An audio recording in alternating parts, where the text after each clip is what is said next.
الرحيم إن الحمد لله نحمده ونستعينه ونستغفره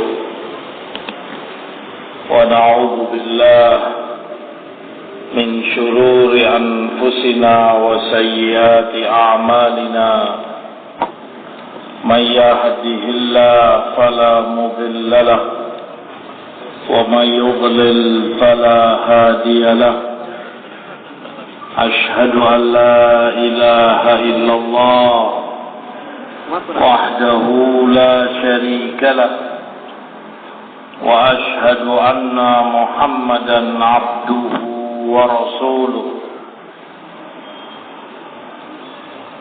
يا أيها الذين آمنوا اتقوا الله حق تقاته ولا تموتن إلا وأنتم مسلمون يا أيها الناس اتقوا ربكم الذي خلقكم من نفس واحدة وخلق منها زوجها وبث منهما رجالا كثيرا ونساء واتقوا الله الذي تساءلون به والأرحام إن الله كان عليكم رقيبا يا أيها الذين آمنوا اتقوا الله وقولوا قولا سديدا يصلح لكم أعمالكم ويغفر لكم ذنوبكم ومن يطع الله ورسوله فقد فاز فوزا عظيما أما بعد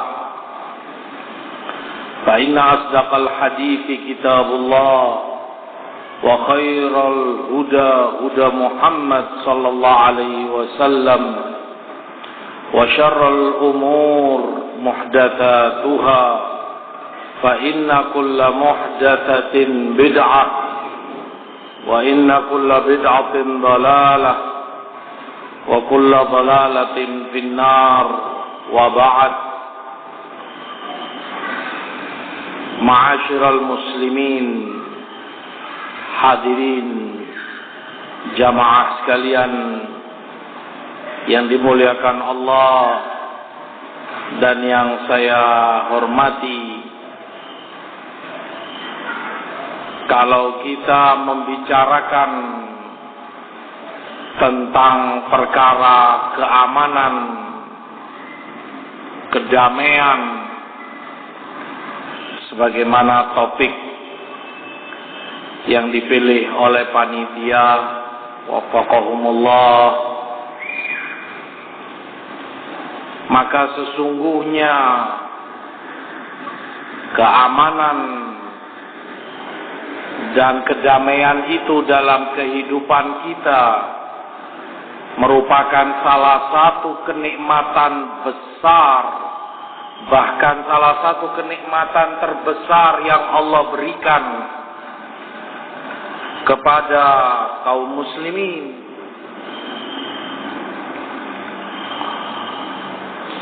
Di dalam hadis Rasulullah sallallahu alaihi wasallam, beliau menyebutkan, man asbaha minkum mu'afan fi jasadih aminan fi sarabih indahu qutu yaumih faka'annama jumi'at lahu dunya bihadafiriha. Siapa yang dari kalian dari pagi hari dia buka mata mu'afa, sehat, afiat pada jasadnya, aminan fi sarabi, dari pagi itu dia aman dalam perjalanannya, dan di hari itu pula dia mendapati makanan yang mengganjal perutnya, maka sungguh jika tiga ini terpenuhi padanya, telah seakan terkumpulkan baginya dunia seluruhnya, seakan semua dunia ini diberikan padanya. Yang pertama, mu'afa, afiyah, kesehatan jasmani, sehat, tidak sakit, kamu bahagia, kamu senang dengan kenikmatan sehat ini. Bangun pagi, sholat subuh, kamu tidak ada keluhan, tidak ada apa, sehat walafiat Allah berikan padamu. Aminan fi sarafi, kamu pun diberi rasa aman di jalanmu, dari rumah ke masjid, pulang ke rumah, dalam perjalanan kamu aman. Dari rumah ke tempat kerjamu, ke pasar, ke toko, kemana tempat kamu transaksi, jual beli, apa semisalnya, aman. Tidak ada yang memalak kamu, tidak ada yang mengganggu, menyakiti kamu, tidak ada yang ngerampok, tidak ada yang, kamu aman. Kamu beribadah aman dalam perjalanan, mau sekolah, ke ma'had aman, ke pondok, mau usaha, mau dagang aman. Indahu qutu yaumi, dan yang ketiga, di hari itu pula kamu memiliki bahan makananmu untuk hari itu. Apalagi yang kamu harapkan? Dunia sudah di genggamanmu. Sehat walafiat, aman, salah satu yang Rasulullah sebutkan. Dan bisa makan. Hilang salah satu dari tiga ini, bencana dan malapetaka yang ada. Wal'iyadu billah. Orang banyak penghasilannya, kaya raya, tapi tidak ada afiat dalam jasadnya. Stroke berat, diabetes, jantung, ini itu, terkapar di ruang ICU. Apa gunanya harta benda banyak yang dia punya? Atau dia sehat walafiat, kaya tetapi tidak aman dalam perjalanannya, selalu dihantui ketakutan, dan bukan hanya ketakutan, benaran, dicegat para perampok, dipalak, diambil, dirampas hartanya, disakiti, dikeroyok massa dan semisalnya. Tidak merasa aman dan babak belur. Tidak ada kedamaian, tidak ada ketenangan dalam jiwanya. Maka rasa aman, damai, kenikmatan besar yang Allah berikan pada kita hampir setiap hari, sementara kita tidak menyadarinya, seakan itu terjadi begitu saja. Seakan itu sesuatu yang terjadi lumrah dan biasa, tidak kita ingat kalau itu kenikmatan dari Allah. Sementara yang lain di tempat atau di negeri lain dalam keadaan yang mencekam, ketakutan serba mengelilingi mereka, dari dirinya, ketakutan terhadap keselamatan anak istrinya, dan yang lain-lain. Makanya kata Imam Hasan Al-Basri rahimahullah, ketika beliau sebutkan tentang jasa besar para penguasa muslimin dan pemerintah mereka. Diriwayatkan oleh Ibnul Jauzi dalam kitabnya Adab Hasan al-Basri. Beliau sebutkan, hum yaluna min umurina khamsan, al-jum'atu wal jama'ah wal 'id wal thughur wal hudud. Mereka pemerintah itu mengatur dan mengurusi 5 perkara terpenting bagi kita muslimin. Jumat, jamaah, salat jamaah 5 waktu ke masjid, Id, lebaran, zuhur, daerah-daerah perbatasan, dan hudud, hukum had, hukum hudud. 5 perkara ini ditanggung dan dijamin oleh pemerintah kita. Jumat, jamaah, ini dalam setiap harinya, dalam setiap pekannya. Dengan tenang kita sholat berjamaah ke masjid. Subuh bahkan dikala gelap, tidak ada banyak orang, kita tenang, aman keluar dari rumah, pulang dari masjid, aman. Tidak ada ketakutan sedikit pun, tidak ada rasa risau dan galau kalau akan dicegat orang, akan dibunuh. Dari mana datangnya keamanan itu? Jasa siapa? Ada mata-mata yang terjaga dikala kita terlelap tidur, dikala kita nyaman dalam tidur istirahat. Mereka 24 jam menjaga keamanan, patroli keliling ke sana kemari di setiap titik. Demikian pula Jumat, masa yang begitu banyak muslimin berkumpul menegakkan Jumat dengan aman. Mereka datang ke masjid berduyun-duyun, pulang dari masjid berduyun-duyun, aman, damai.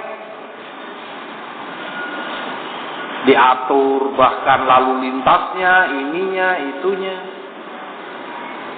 Semua ini tidak terjadi begitu saja. Ada jasa orang yang mengatur semua itu, menciptakan rasa aman, damai bagi mukminin.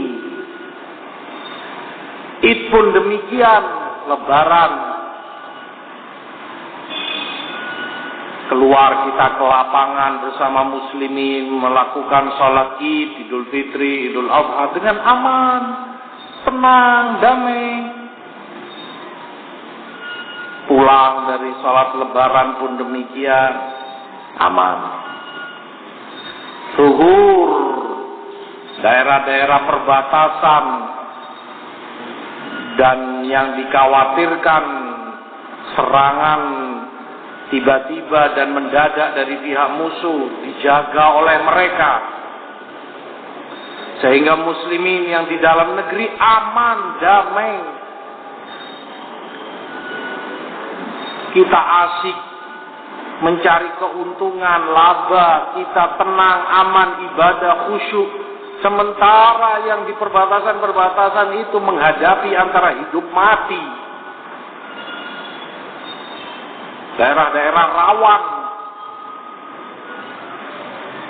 Kita yang di dalam negeri sini seakan menganggap ini semua hal biasa dan lumrah, nggak ada istimewanya.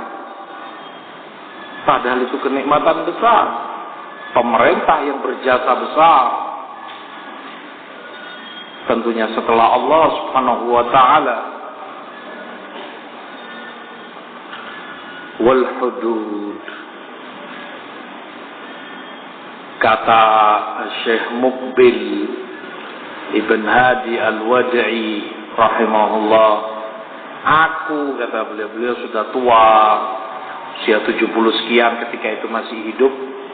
Terakhir beliau sempat umrah di Mekah.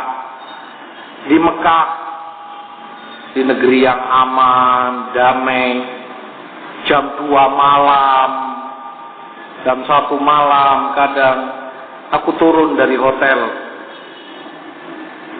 seorang diri, dan saya mobil orangnya kecil, rahimahullah, agak pendek kian kira-kira, kecil kurus, turun dari hotel, jalan kaki seorang diri ke Masjidil Haram jam 2 malam, jam 1 malam, sholat tahajud di situ sampai mendekati subuh dengan perasaan aman, damai, dan tidak ada yang ditakuti, tidak ada yang dikhawatirkan. Sementara ketika aku di negeriku, di Yaman, aku bersama para pengawal-pengawalku bersenjata lengkap, senjata betulan, senjata api. Kesana kemari harus dikawal karena keamanannya terancam oleh para musuh-musuh dan orang-orang yang hasad terhadap dakwah. Dikawal sekian orang bersenjata lengkap, itu pun masih dalam keadaan belum aman, belum tenang, belum damai, serba takut, serba khawatir. Nikmat keamanan, kenikmatan yang sangat besar. Dengannya kita bisa ibadah dengan khusyuk, dengan tenang, tumanina. Dengannya kita bisa melakukan aktivitas duniawiyah, mendapat kebaikan dan keuntungan dengan tenang, aman.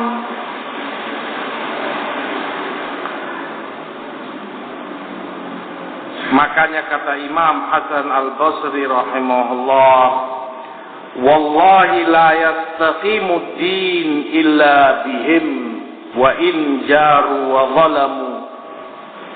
Maka sungguh demi Allah, agama ini tidak akan istiqomah kecuali dengan mereka adanya yang memerintah, adanya yang berkuasa mengatur keamanan, perdamaian.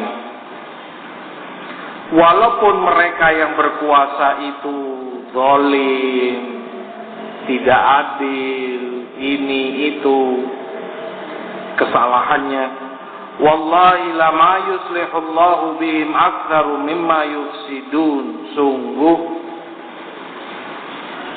yang Allah berikan maslahat kepada muslimin dengan pemerintahnya itu jauh lebih besar, lebih banyak dibanding kerusakan yang mereka perbuat, dibanding kejelekan yang dilakukan para pemerintah itu. Ma'ana ta'atahum wallahi la ghibtah wa inna furqatahum la kufur. Maka ketaatan kepada mereka itu kenikmatan, taufik dari Allah, dan menentang mereka itu adalah bentuk kekufuran. Hadirin jamaah sekalian rahimani wa rahimakumullah. Oleh sebab itu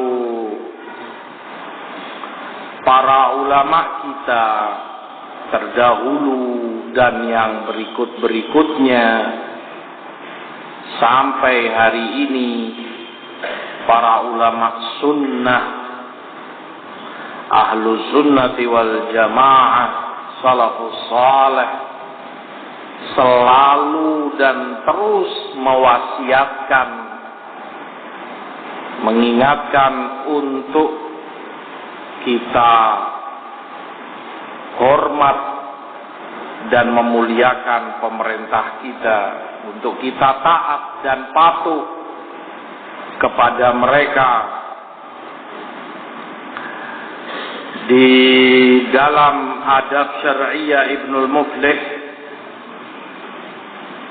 juga Al-Khallal di dalam sunnahnya, kata Hambal rahimahullah bahwa fuqaha Baghdad ketika itu datang dan berkumpul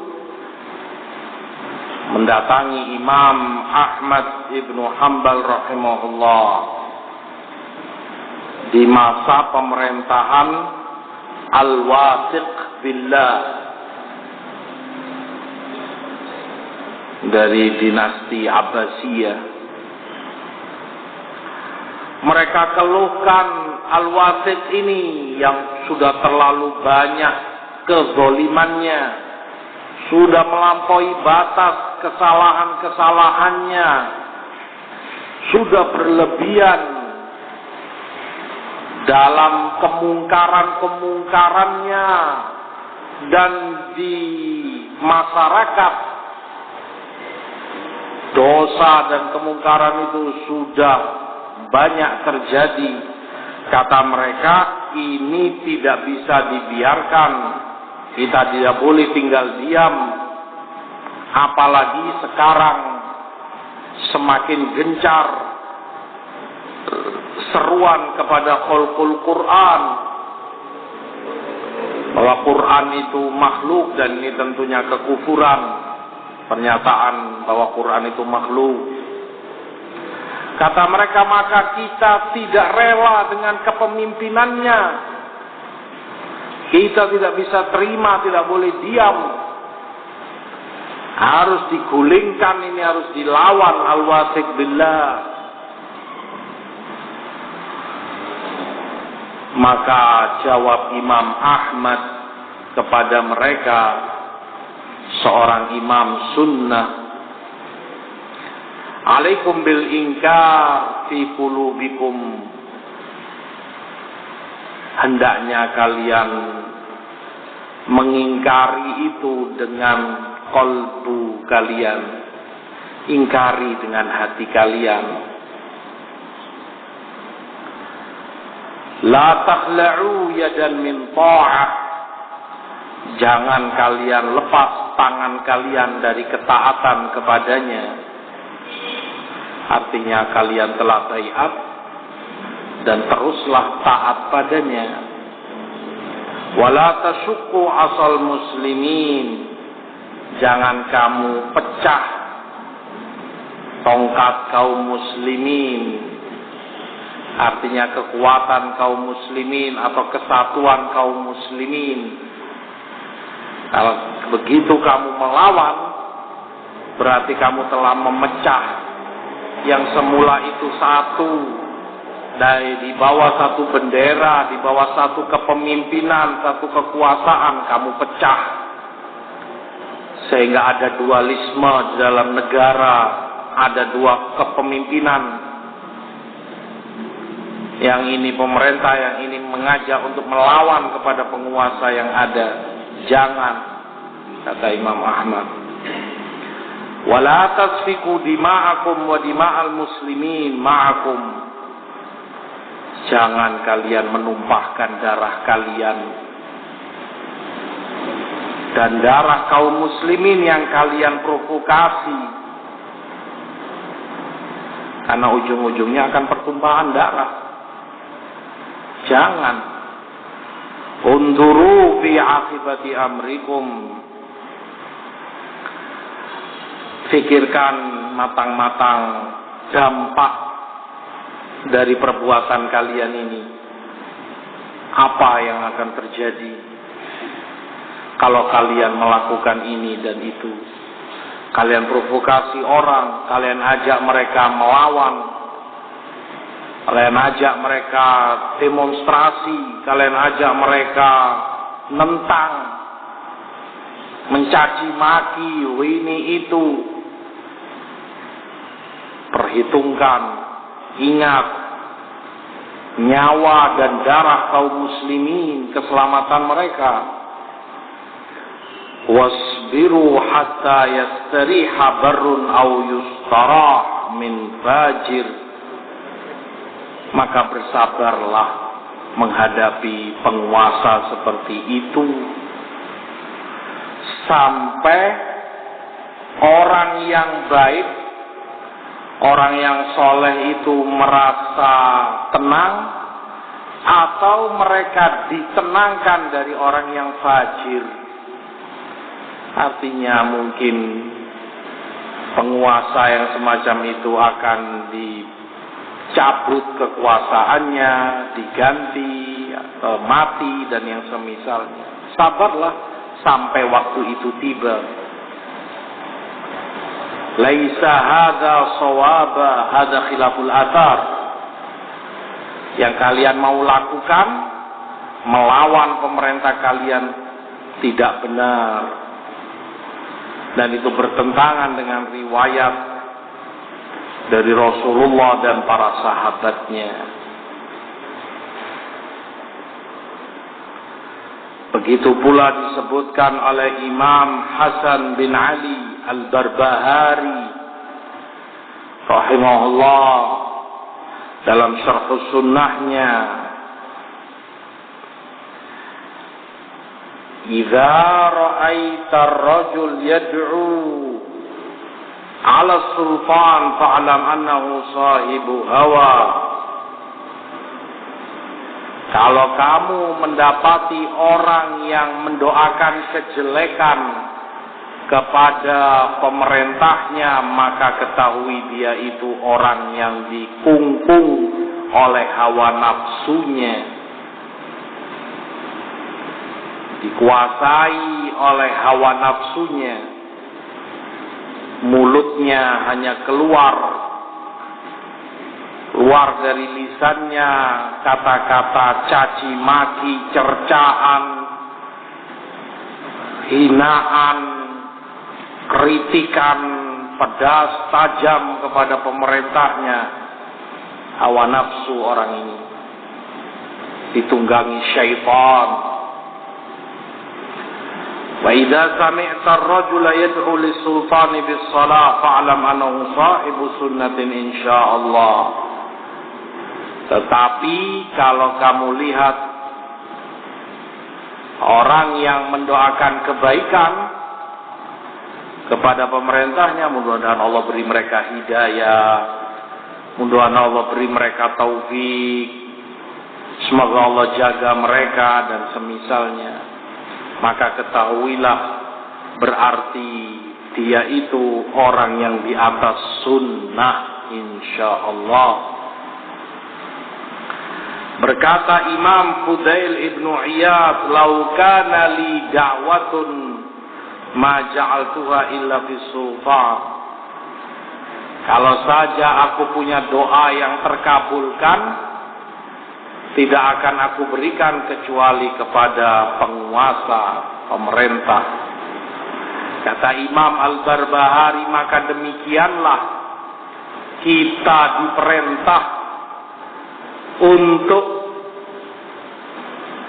mendoakan kebaikan kepada pemerintah kita, berkata baik, memuliakan mereka, dan kita tidak diperintah untuk mencaci maki dan mendoakan kejelekan bagi mereka, walaupun mereka zalim, walaupun mereka jahat, jelek.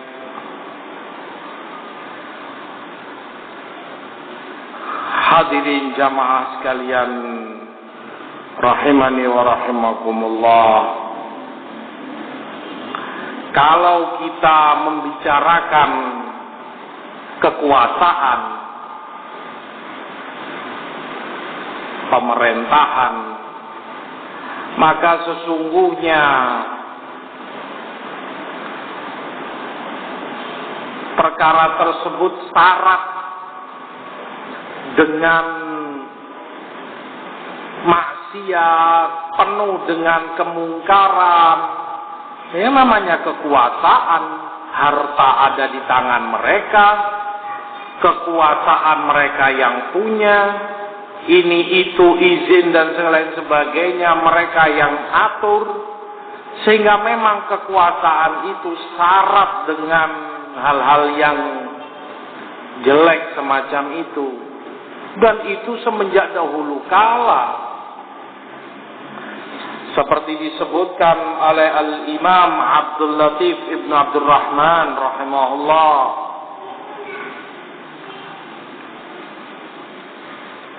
beliau sebutkan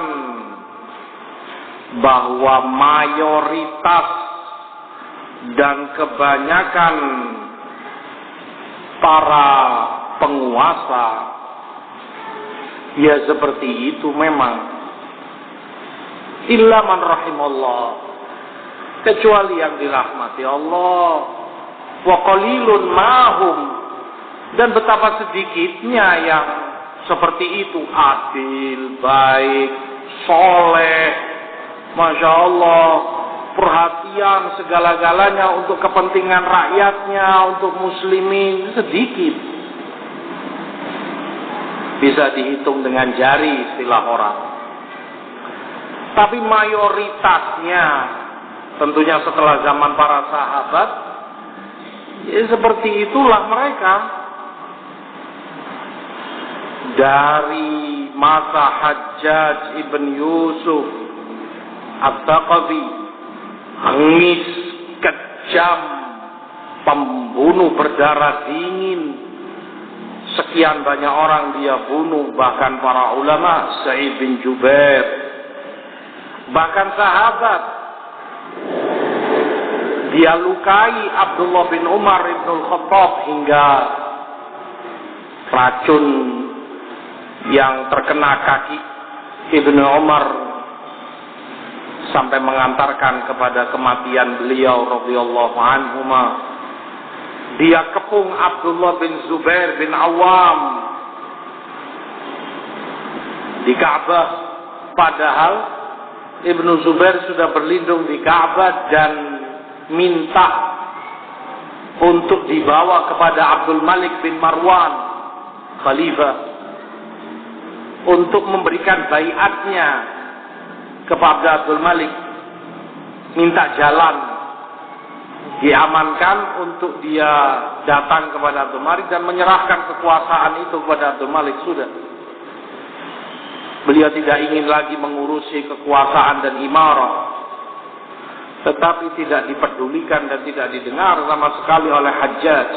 Tetap dia kepung dan sampai pada akhirnya dia bunuh sahabat Rasul, Hajjaj bin Yusuf. Kejam, bengis.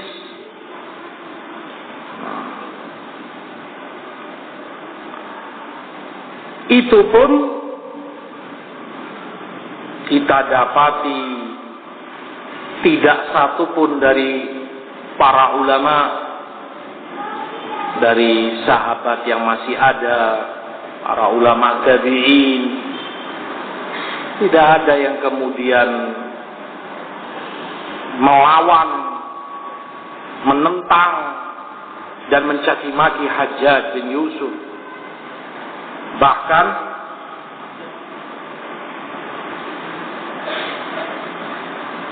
Abdullah ibni Umar mengumpulkan anak-anaknya dan mengancam mereka, mengingatkan mereka, awas kalau sampai ada dari kalian yang ikut-ikutan melawan dan menentang Hajjaj. Diancam keras oleh Abdullah bin Umar. Sabar, tidak usah kalian ikut-ikutan mereka yang menentang dan melawannya. Tinggallah di dalam rumah kalian. Seorang sahabat Rasulullah yang mulia, Sa'id bin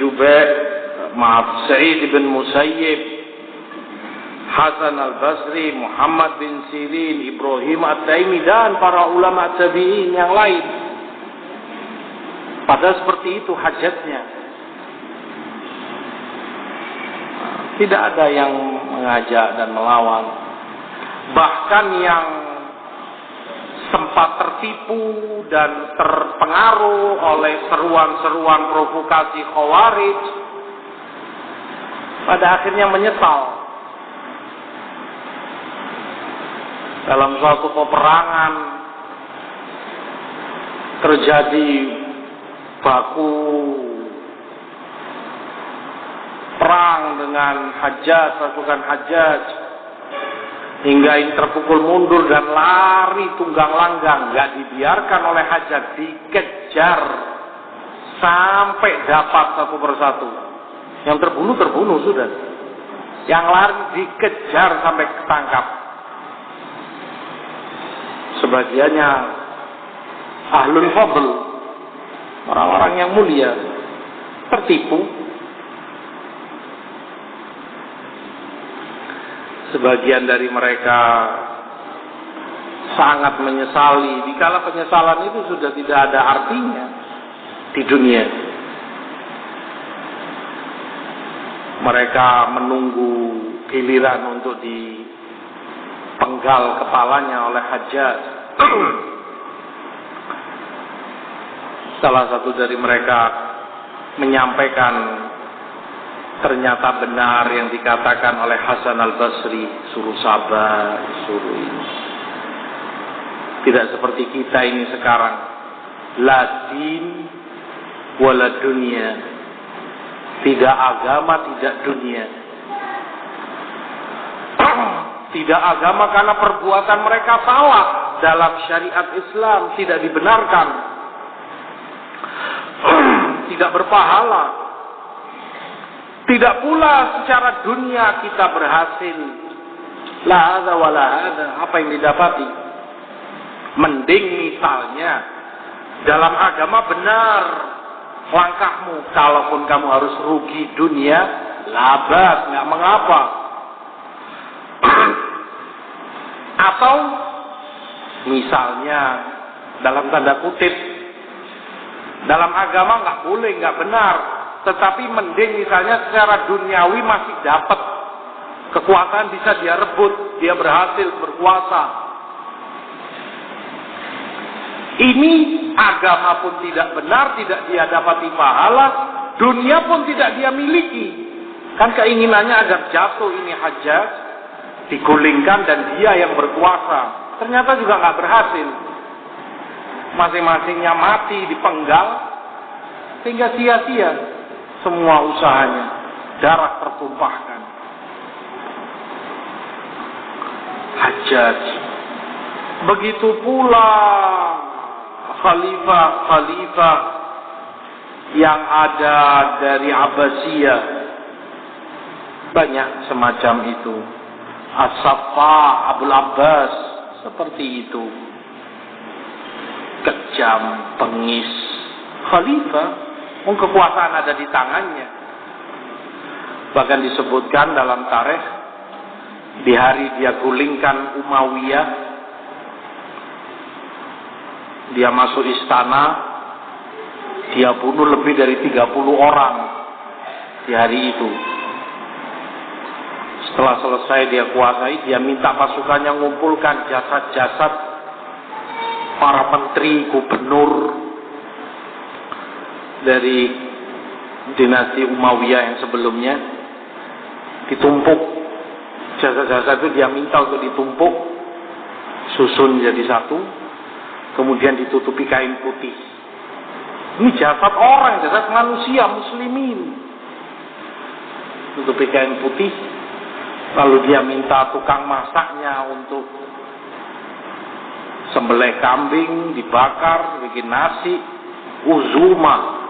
Dia bikin pesta besar-besaran di atas jasad-jasad Bani Umayyah.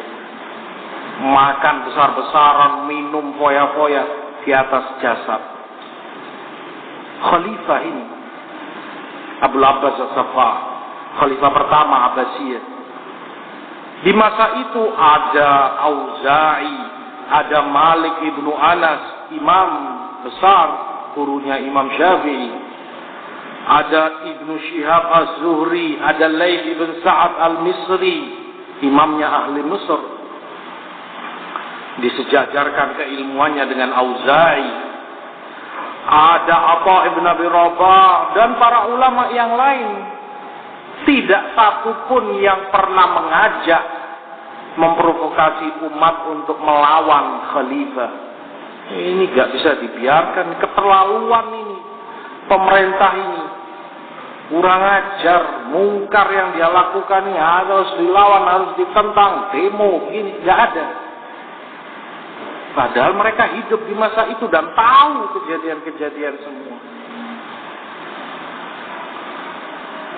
Dan begitu dari masa ke masa, para khalifah, para pemimpin, umarah, kebanyakannya seperti itu. Maksiat, kemungkaran, kezaliman. Illa man rahimallah, sedikit.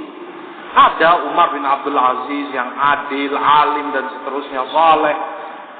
Ada Muawiyah ibnu Yazid ibn Muawiyah, saleh, adil, tapi sedikit. Mayoritasnya seperti itulah mereka. Tetapi yang lebih penting bagi kita, sikap yang dicontohkan oleh para ulama kita. Karena mereka panutan kita, suri toladan bagi kita.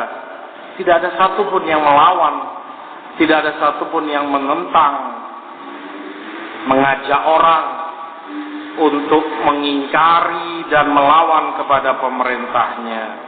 Tidak ada.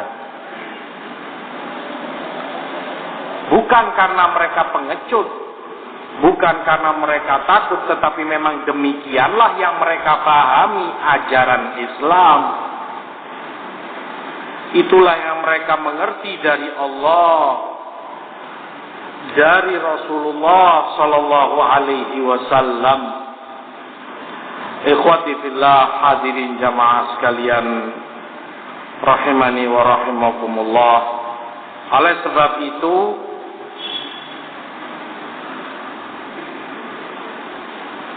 perlu kita memahami beberapa pokok permasalahan untuk mengerti dan lebih jelas duduk perkaranya. Yang pertama, bahwasanya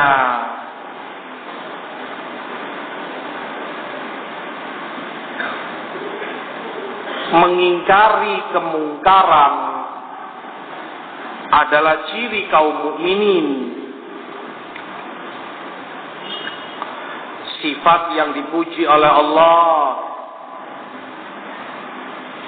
Dengannya maslahat dan kebaikan akan mereka dapati di dunia dan akhiratnya. Firman Allah dalam At-Taubah 71, wal mu'minuna wal mu'minat ba'dhum awliya'u ba'd ya'muruna bil ma'ruf wa yanhauna 'anil munkar.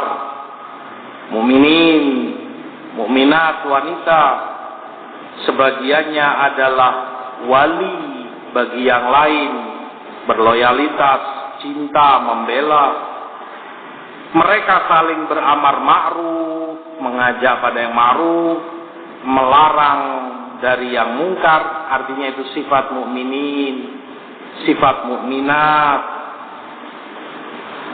Allah pun perintahkan anjuran kepada hambanya dalam Ali Imran 104. Wal takum minkum ummatun yad'una ilal khair wa ya'muruna bil ma'ruf wa yanhauna 'anil munkar wa ulaika humul muflihun. Hendaknya ada sekelompok dari kalian orang-orang yang mengajak kepada kebaikan, beramar ma'ruf, bernahi mungkar, dan mereka itulah orang-orang yang bahagia di dunia dan akhiratnya.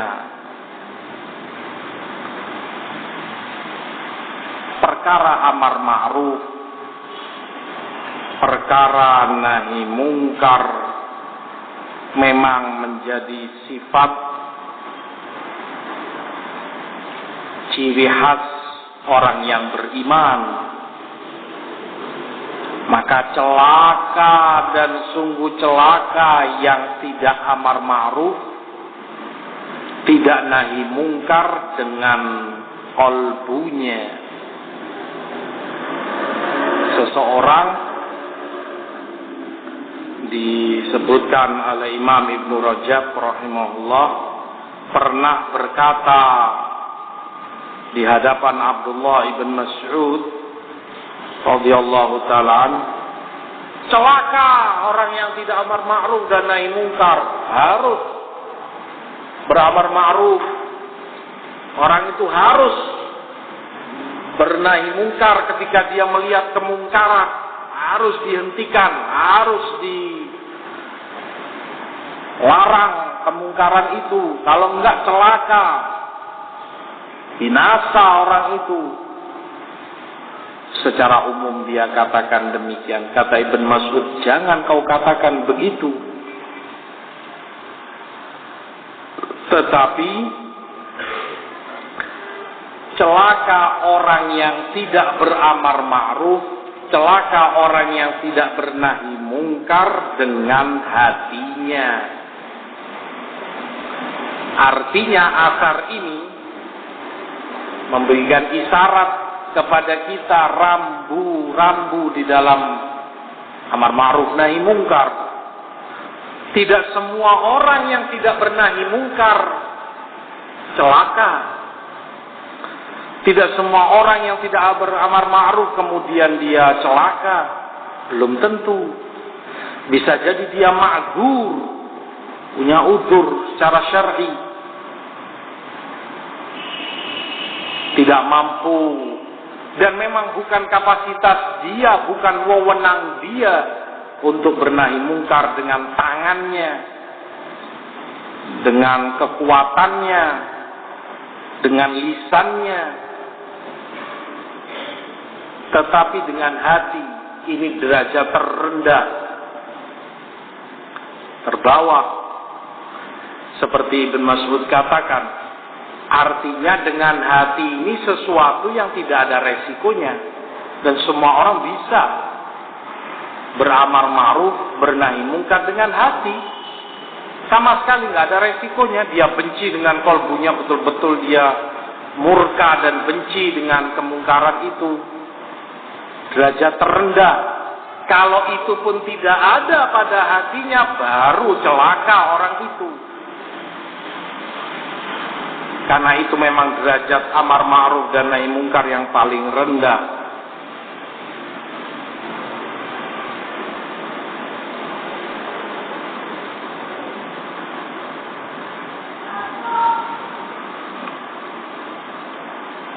Kata Imam Ahmad rahimahullah,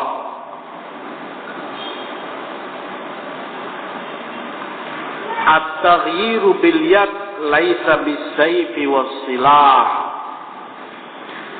Bernahi mungkar dengan tangan, sebagaimana hadis Abu Sa'id Al-Khudri, man ra'a minkum munkaran falyughayyirhu biyadihi. Dari kalian yang melihat kemungkaran, hendaknya menghentikannya dengan tangannya. Kata Imam Ahmad, dengan tangan bukan berarti dengan senjata. Di masa itu dengan pedang. Atau kalau sekarang pakai senapan, pakai pistol atau bom atau semisalnya. Dengan tangan bukan berarti dengan senjata, kata Imam Ahmad.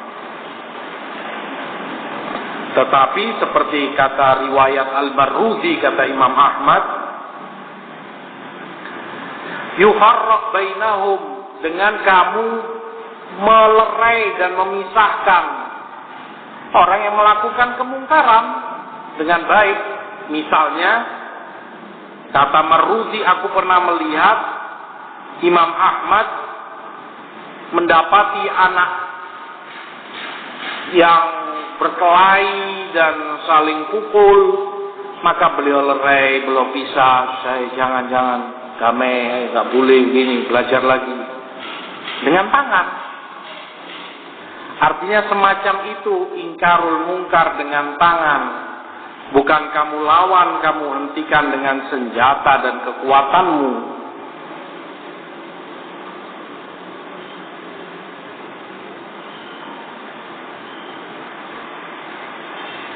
Di dalam perkara ini, Imam Ibnul Jauzi rahimahullah, beliau menyebutkan ingkarul mungkar dengan tangan, dengan kekuatan, dengan kaki, selama tidak menggunakan senjata, itu boleh bagi siapapun, tetapi sebatas darurat, sebatas darurat, terpaksa, dan ikhtisar ala qadril hajah, sebatas hajat yang diperlukan, sebatas hajat yang diperlukan, tidak boleh diperluas, tidak boleh berlebihan.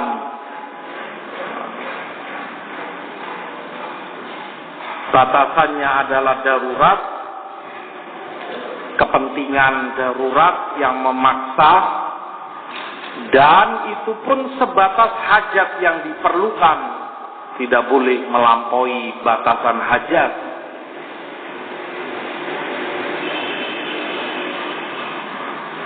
Makanya kata Imam Ibnul Azraq rahimahullah, termasuk dari kerusakan yang banyak terjadi, yang menimbulkan banyak madarat dan kejelekan, ketika kemungkaran itu dihentikan, orang beringkarul mungkar dengan sesuatu yang tidak boleh sesungguhnya dilakukan kecuali oleh pemerintah. Tidak boleh dilakukan kecuali oleh yang berkuasa. Dia mau merebut hak tersebut, dia ingin menghentikan dengan paksa, dengan kekuatan, bahwa bahkan dia bawa massa. Terjadi banyak kerusakan dari ini. Demikian kata Imam Ibnul Azraq rahimahullah, sehingga ini mengantarkan kita kepada kaidah yang ma'ruf di kalangan para ulama, la yufdil ingkar ila munkarin asyadda minhu. Tidak boleh kemungkaran itu jika dihentikan mengakibatkan kemungkaran yang lebih banyak atau yang lebih besar, lebih parah terjadi. Dan sering kita mendapati di masyarakat hal yang semacam ini. Sekelompok orang mau mengingkari kemungkaran dengan memaksakan kehendaknya, senjata dia angkat. Terjadi pertumpahan darah, terjadi chaos, tawuran ini itu, ada yang luka-luka, bahkan mati sebagiannya. Nyawa dan darah muslimin jadi taruhannya. Ini tidak dibenarkan dalam syariat. Kemungkaran lebih besar terjadi. Orang-orang yang melakukan kemungkaran tadi membalas dan tidak terima, dan seringnya dan begitu yang terjadi membabi buta, gebiak uyah sudah. Pokoknya yang beratribut muslim, pakai jubah, pakaian putih atau begini sudah dia lampiaskan emosinya. Padahal ini orang dari golongan mana, kadang tidak tahu menau, bahkan dari luar kota jauh terkena imbasnya. Tidak mereka perhitungkan. Demikian pula kalau kemungkaran itu, batas untuk ingkarul mungkarnya adalah jika itu hanya wewenang pemerintah yang boleh menghentikan.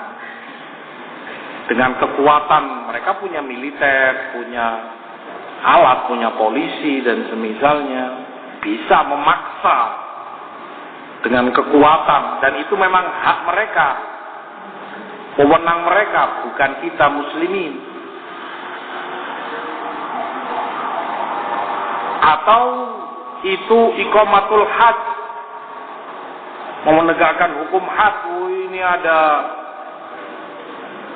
pemabuk minum khamr ini itu atau narkoba bandar, dia razia, dia obrak-abrik, mungkin dia cambuk, mungkin dia pukul, mungkin dia ini itu, kafe diserbu, dihancurkan, dibakar, diskotik dan semisalnya.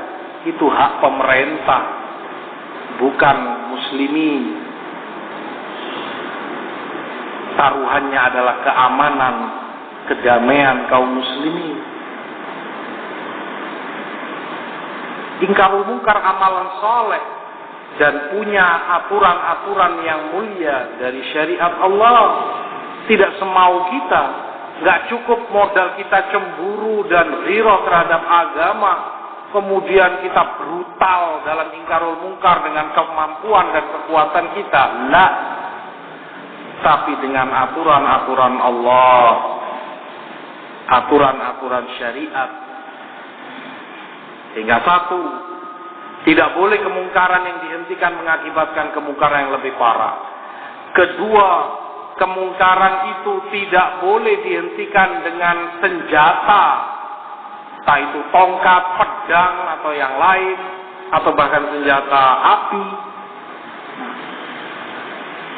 Ketiga, tidak boleh pula orang memaksakan diri untuk menegakkan hukuman had. Oh, ini dalam Islam harus dibakar, ini harus dipotong tangannya, ini harus begini. Dia sendiri yang jalankan. Itu wewenang pemerintah yang dia rampas. Dan yang keempat, dan ini juga penting, tidak boleh pula diingkari kemungkaran itu kalau pelakunya adalah pemerintah itu sendiri. Kecuali ingkarul munkar sebatas lisan, nasihat dengan baik disampaikan ke mereka, ini haram, tidak boleh, Allah larang, ayatnya begini, hadis, tanpa ada orang lain yang tahu nasihat yang kau sampaikan kepada mereka. Oleh sebab itu terkait ini, kata Imam Ahmad, la yuta'arraf lis-sultan fa inna sayfahu maslul. Pemerintah tidak boleh disentuh. Artinya dari kemungkaran yang mereka lakukan. Karena senjata mereka terhunus. Kamu bisa mati. Mencelakakan banyak orang. Nggak boleh. Apa didiamkan? Tidak didiamkan. Tetapi dengan cara yang syar'i, yang benar. Yang pertama kata Imam Ibnul Muflih, wa'ad wa takhwif. Diingatkan sebatas mau'idhah. Sebatas takhwif. Ditakuti. Artinya ditakuti dari ancaman Allah. Jadi ada bahwa Allah mengancam yang melakukan ini, begini-begini, itu akan menghilangkan barokah, mencabut taufik, kenikmatan ini, itu. Disampaikan padanya dalil dengan baik, dengan bahasa yang sopan, santun. Kata Ibnul Jauzi, haram dengan kata-kata yang tajam. Disampaikan dengan kata-kata yang jelek. Walaupun itu benar. Misalnya si pemimpin ini zalim, nggak boleh disampaikan padanya, kamu sebagai pemerintah yang zalim, kamu sebagai raja atau presiden atau penguasa yang zalim, dosa melakukan begini-begini. Lah, tidak santun. Harus disampaikan dengan bahasa yang mulia, yang sangat mengesankan kalau kamu masih menghormati dia, masih memuliakan mereka. Perkara yang kedua, bahwasanya itu disampaikan dengan sembunyi-sembunyi, seperti kata Imam Ibnu Nahas rahimahullah, fil khalwah la ala ru'usil ashhad. Tidak ada yang tahu, bukan di hadapan banyak orang, bukan orasi dengan speaker di hadapan orang-orang yang demo, orang-orang jahil, bukan pula di atas mimbar, di atas podium, tetapi dengan sembunyi-sembunyi surat kamu layangkan, atau kalau memang memungkinkan ditemui, disampaikan dengan santun, nasihat. Tidak ada yang tahu kalau kamu telah menasihati dia. Kalau memang kamu ikhlas, ingin kebaikan, orang yang terang-terangan, teriak-teriak di luar, tampak sekali kalau dia tidak ikhlas. Ada sesuatu yang dia inginkan, ketenaran untuk dirinya sendiri. Karena kalau dia ikhlas tidak seperti itu cara yang dia tempuh dalam menasihati mereka. Demikian Ibnu Nahas rahimahullah menyebutkan beberapa rambu kaidah di dalam ingkarul mungkar kepada orang-orang yang berkuasa. Karena kalau tidak, sekali lagi kenikmatan aman, kenikmatan damai akan hilang dari tangan kaum muslimin. Padahal itu sangat berharga, bahkan kenikmatan yang sangat mahal, termasuk yang termahal dari yang Allah berikan kepada mereka. Di dalam riwayat hadis Tirmidzi, di dalam jami'nya juga Imam Ahmad, man akrama sultanallahi fid dunya akramahullah yaumal qiyamah. Barang siapa yang memuliakan penguasa Allah di dunia ini, pemerintah yang berkuasa, maka Allah akan muliakan dia di hari kiamat, dibalas oleh Allah, dimuliakan di akhirat. Wa man ahana sultanallahi fid dunya ahanahullah yaumal qiyamah. Tetapi barang siapa yang menghinakan pemimpin Allah, penguasa di dunia ini, maka Allah akan hinakan dia di hari kiamat kelak. Wal'iyadu billah. Rasul sallallahu alaihi wasallam demikian mengingatkan umatnya untuk tidak menghina, mencela, membenci pemerintahnya, karena mereka adalah zillullah fil ard, naungan Allah di muka bumi ini, para penguasa. Kita sebagai umat Islam memiliki ajaran yang mulia. Kita diperintahkan untuk sabar dalam menghadapi segala sesuatu, dan itu hiasan kaum muslimin. Sabar. Di Sahih Muslim atau sebelumnya di Bukhari Muslim dari Ibnu Abbas, Rasulullah sebutkan, man ra'a min amirihi syai'an yakrahu falyasbir. Barang siapa yang mendapati dari pemimpinnya sesuatu yang dia benci, sesuatu yang tidak dia senangi, tentunya mungkar. Entah itu KKN, entah itu kezaliman, ini itu tidak adil, dan seterusnya. Asarah.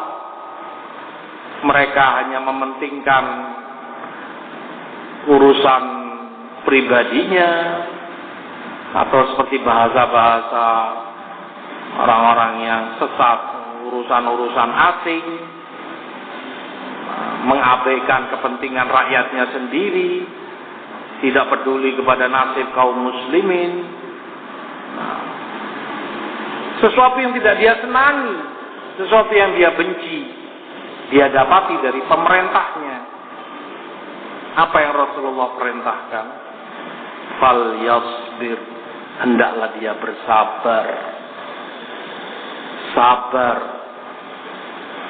Fa innahu man faraqal jama'ata shibran tamitatun jahiliyah. Karena barang siapa yang keluar dan menyalahi jamaah walaupun sejengkal, maka dia matinya adalah dalam keadaan mati jahiliyah, seperti orang jahiliyah dulu sebelum masa kenabian, yang aib bagi mereka kalau orang itu taat tunduk kepada pemimpinnya. Justru Rasulullah datang mengajarkan kehormatan, kebanggaan bagi seorang mukmin untuk taat patuh kepada pemimpinnya, penguasanya yang memerintah. Ditentang jahiliyah oleh Rasulullah sallallahu alaihi wasallam. Di riwayat Sahih Muslim, man kariha min amirihi syai'an falyasbir alaih fa innahu laisa ahadun minan nasi kharaja min sultani shibran famata alaih illa mata mitatan jahiliyah. Barang siapa yang membenci, tidak senang dari penguasanya sesuatu, hendaklah dia bersabar. Falyasbir. Lihat, siapa yang mau kembali kepada ajaran Rasulnya, siapa yang mau menengok sebelum dia bertindak, mau menengok ke ajaran Nabinya, melihat sesuatu yang jelek tidak disenangi, entah BBM mau naik, entah ini itu, kejelekan yang tidak disenangi tentunya terjadi. Apa yang dilakukan? Respon apa? Tidak ada anjuran keluarlah kalian tentang, bikin demo. Sebagian orang bodoh menyatakan nggak apa-apa demo, asal itu demo secara damai, tidak anarki, tidak merusak, tidak ini itu. Siapa yang menyuruh? Yang Rasulullah katakan, begitu kamu lihat sesuatu yang tidak kamu senangi, apa? Apa yang Rasulullah ajarkan padamu? Ini Rasulmu. Sabar. Sabar. Ma'ruf makna kesabaran. Sabarlah. Karena orang yang keluar dari pemimpinnya walaupun sejengkal lalu dia mati, maka matinya mita jahiliyah. Kata Imam Ibnu Abi Jamrah, disebutkan sejengkal artinya peringatan dari Rasulullah SAW agar orang tidak keluar, tidak menentang kepada pemerintahnya walaupun dengan sekecil apapun, sesedikit apapun, dalam bentuk apapun. Makanya diibaratkan sejengkal. Misalnya yang dia lakukan hanya kata-kata, ceramah di mimbar, habis pemerintahnya caci maki, pemerintah begini. Mimbar Jumat, mimbar sholat ini atau yang lain, dia jadikan seperti siaran ulang dari liputan berita ini itu, memicu dan membangkitkan kebencian umat kepada pemerintahnya. Sejengkal dia telah lakukan keluar dari pemerintahnya. Atau yang lain mungkin secara tertulis, Entah itu di koran, di tabloid, majalah, atau mungkin di website, di dunia maya. Tulisan-tulisan yang memicu permusuhan dan kebencian orang kepada penguasanya. Sejengkal dia telah keluar dari pemerintahnya. Hanya dengan kata-kata walaupun. Apa bentuk-bentuk yang lain, sekecil apapun. Kalau itu dia lakukan dan dia mati di atas itu sebelum bertobat, maka matinya seperti orang-orang masa jahiliyah dulu. Mati dalam keadaan tidak ada ketaatannya, tidak ada pemuliaannya kepada orang-orang yang berkuasa dan memerintah padanya. Yang terakhir, kita mengamati hadis yang diriwayatkan oleh Bukhari Muslim dari Abdullah bin Mas'ud radhiyallahu taala anhu.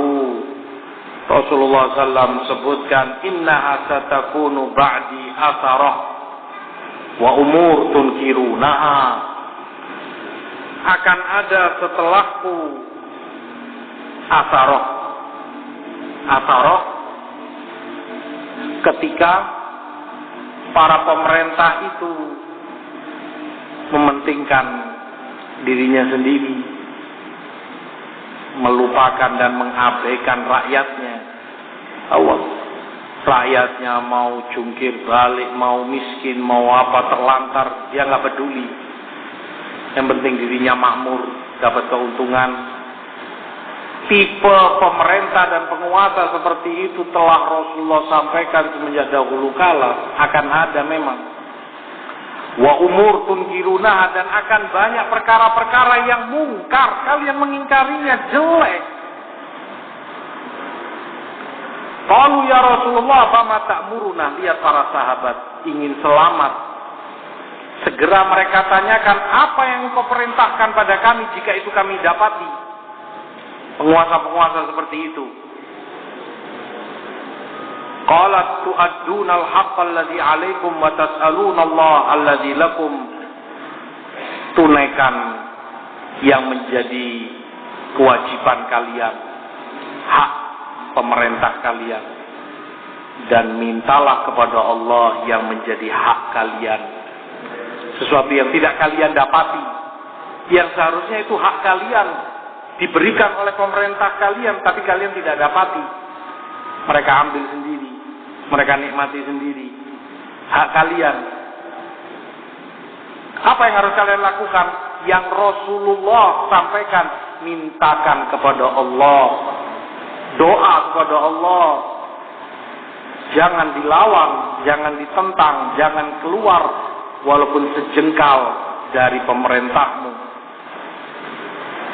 Mintalah kepada Allah. Hadis ini kata Imam Nawawi anjuran kuat untuk kita tetap taat dan patuh kepada pemimpin-pemimpin kita. Hadis ini kata Imam Ibnu Asim perintah Rasul untuk kita sabar dari apa yang kita dapati, kemungkaran dan kejelekan dari penguasa kita. Begitu pula kata Imam Nawawi di Syarah Sahih Muslim, hadis ini perintah untuk sabar ketika pemerintah itu zalim, ketika pemerintah itu korupsi atau yang semisalnya, hanya mementingkan kepentingan mereka sendiri dan betul-betul mentelantarkan rakyatnya, mentelantarkan muslimin. Sabar, itu yang diperintahkan Rasul kita sallallahu alaihi wasallam. Sampai kapan yang Rasulullah sebutkan di Bukhari Muslim, fasbiru hatta talqauni alal haud, sabarlah kalian sampai kalian temui aku di telaga nanti di akhirat, haud yang Allah janjikan untuk beliau sallallahu alaihi wasallam. Sampai mati, artinya sampai mati kalian sabar. Kan orang sering berkata sabar, ya sabar. Sabar kita ada batasnya. Lah, nggak ada batasnya. Lah sampai kapan sabar seperti ini terus, kondisinya nggak berubah-berubah, ini begitu, sampai mati. Tidak ada perubahan, biar tidak ada perubahan, bukan urusanmu. Urusanmu dan urusan kita sebagai orang yang beriman mentaati Rasulullah. Kita mengaku cinta kepada Rasulullah, kita mengaku beriman kepada Allah, kepada Rasulnya, maka taati ajarannya. Dan ini ajaran Rasulullah SAW, memerintahkan kita untuk sabar, tetap taat pada mereka, memuliakan mereka, tidak boleh menghina mereka, tidak boleh keluar walaupun barang hanya sejengkal. Taati sampai ajal menjemput kita, sampai kematian.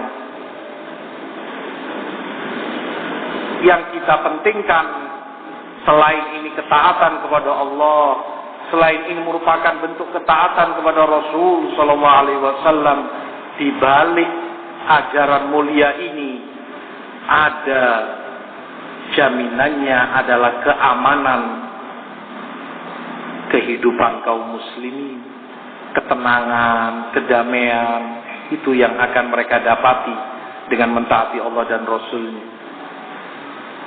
Tapi begitu mereka keluar dan melupakan ini, menyalahi dan melanggar yang Allah dan Rasul ajarkan ini, akan hilang, berkurang keamanan, kedamaian, dan itulah yang banyak terjadi. Ketika ditentang dan ditinggalkan ajaran ini, merosot keamanan, mulai pupus nilai-nilai kedamaian, kekacauan yang ada, banyak korban berjatuhan, banyak harta hilang, rusak, ini dibakar, ini dihancurkan, ini kacau balau sudah kehidupan, tidak ada tenangnya. Makanya kata Al-Imam Ahmad ibn Abdul Halim rahimahullah, yaumun ma'a sultanin ghasyum khairun min fitnatin tadum.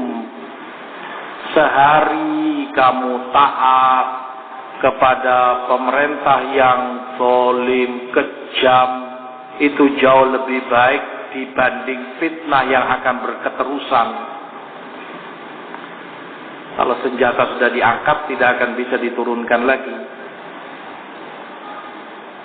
Hilang keamanan, hilang kedamaian. Kita yang semacam ini, gampangannya pemerintah dengan sekian kekurangan dan kelemahannya, sekian cacat yang ada pada mereka yang kita tidak senangi. Tapi alhamdulillah, muslimin masih aman, masih tenang, ibadah, sholat, puasa, bahkan mereka bantu, mereka berikan kemudahan-kemudahan, jazakumullah khair. Kita masih mendapat maslahat duniawiyah, tenang, damai. Fulan kehilangan motornya misalnya, dicuri, diambil orang, dilaporkan, dikejar, tangkap, dikembalikan. Fulan dibunuh, fulan disakiti, ditangkap, dipenjara, dihukum, masih ada yang menjamin keamanan kita, walaupun dengan cacat dan kekurangan di sana sini. Jauh lebih mending, bahkan tidak terbandingkan dengan situasi ketika tidak ada lagi yang berkuasa, tidak ada lagi yang bisa menjamin keamanan dan kedamaian kita. Ikhwati fillah, hadirin jamaah sekalian rahimani wa rahimakumullah. Maka dengan demikian, ilmu adalah segala-galanya. Dengan ilmu kita tahu apa yang harus kita perbuat. Dengan ilmu kita sebagai umat Islam paham apa kewajiban kita menghadapi segala problematika kehidupan dunia ini. Karena ajaran Allah dan Rasul hanya bisa kita ketahui dengan belajar, dengan ilmu. Dengan itu kebahagiaan dan keselamatan, keamanan dan kedamaian itu yang menjadi janji Allah, dan Allah pasti tidak akan mengingkari janjinya. Wallahu taala alam. Lebih dan kurangnya saya mohon maaf. Wassallallahu ala nabiyina Muhammad. Subhanaka wa bihamdika la ilaha illa anta astaghfiruka wa atubu ilaik. Walhamdulillahirabbil alamin.